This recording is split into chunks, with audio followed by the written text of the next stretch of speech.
தண்டுமாரியம்மன் கோவில் திருவிழா அக்னி சட்டி ஏந்தி பக்தர்கள் ஊர்வலம். கோவை அவிநாசி சாலை உப்பிலிபாளையத்தில் உள்ள தண்டுமாரியம்மன் கோவிலில் சித்திரை திருவிழா கடந்த 16ஆம் தேதி கொடியேற்றத்துடன் தொடங்கியது. தொடர்ந்து தினமும் இரவு பல்வேறு வாகனங்களில் அம்மன் திருவீதி உலா நடைபெற்று வருகிறது. அம்மனுக்கு திருக்கல்யாண உற்சவம் நடைபெற்றது. அப்போது பல்வேறு சீர்வரிசை பொருட்களை பக்தர்கள் ஊர்வலமாக எடுத்து வந்தனர். தொடர்ந்து மலர் பல்லக்கில் அம்மன் திருவீதி உலா நடந்தது.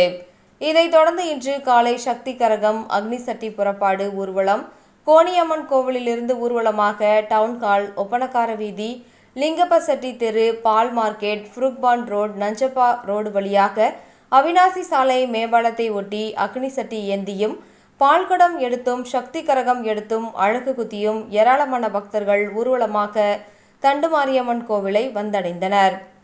தண்டுமாரியம்மன் கோவில் ஊர்வலத்தில் காலை 6 மணி முதல் மதியம் 12 மணி வரை டவுன்ஹால், அவிநாசி சாலை ஆகிய பகுதியில் போக்குவரத்து மாற்றம் செய்யப்பட்டுள்ளது.